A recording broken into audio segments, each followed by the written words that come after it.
ଏଇଟା କି ଫୁଲ? ମନ୍ଦାର ଫୁଲ। ଅଛି? କମଳା ଅଛି? ଇଂଲିଶରେ ତାକୁ କଣ କୁହନ୍ତି? ଏଇଟା ହେଲା ମନ୍ଦାର ଫୁଲ। ମନ୍ଦାର ଫୁଲ କୋଉ ଠାକୁରଙ୍କ ପାଖରେ ଲାଗେ? ଶିବଙ୍କ ପାଖରେ ଲାଗେ।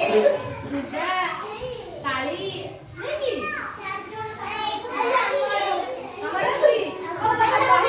ତମର ଅଛି? ଧଳା ରଙ୍ଗ ଥିବା କେତେଟା ଫୁଲର ନାଁ କହିଲ? ପଦ୍ମ, ଧଳା ପଦ୍ମ ବି ଅଛି, ଟଗର, ଆଉ କଣ ଅଛି? କଇଁ, ଧଳା କଇଁ, ଆଉ ମଲ୍ଲି, ରଜନୀଗନ୍ଧା,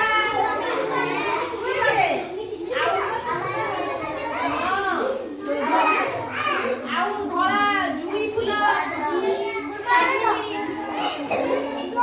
ଜୁଇ ଫୁଲ ବି ଧଳା। ଆଉ କହିଲେ ଦେଖି ନାଲି ଫୁଲ, ନାଲି ରଙ୍ଗ ଥିବା କେତେଟା ଫୁଲର ନାଁ କହିଲ?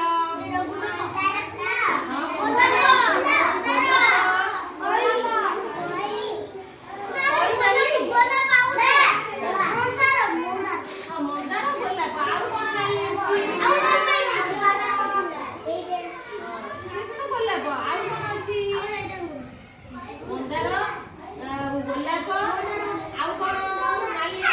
ସେବତୀ, ଆଉ କଣ ନାଲି ଅଛି? ଆଉ କଣ ଅଛି ନାଲି? ମନେ ନାହିଁ? ଆଉ କହିଲେ ଦେଖି ହଳଦିଆ ରଙ୍ଗ କହିଲ? ହଳଦିଆ, ନାଲି କନିଆରୀ, ନା ହଳଦିଆ କନିଆରୀ, ଆଉ କଣ? ସୂର୍ଯ୍ୟମୁଖୀ, ସୁନାବାଇ, ସୂର୍ଯ୍ୟମୁଖୀ, ଆଉ କଣ? ଗେଣ୍ଡୁ, ଆଉ କଣ ହଳଦିଆ ଅଛି? ସୋରିଷ ଫୁଲ ହଳଦିଆ, ସୋରିଷ ଫୁଲ, ଆଉ କଣ? କନିଆରୀ। ଆଉ ବହୁତ କଥା ଜାଣିଛ। କହିଲେ ଦେଖି ଗୋଲାପୀ ରଙ୍ଗର ଫୁଲ କଣ କଣ ଅଛି? ପଦ୍ମ, ଆଉ ସେବତୀ, ଆଉ ଗୋଲାପୀ, କନିଆରୀ।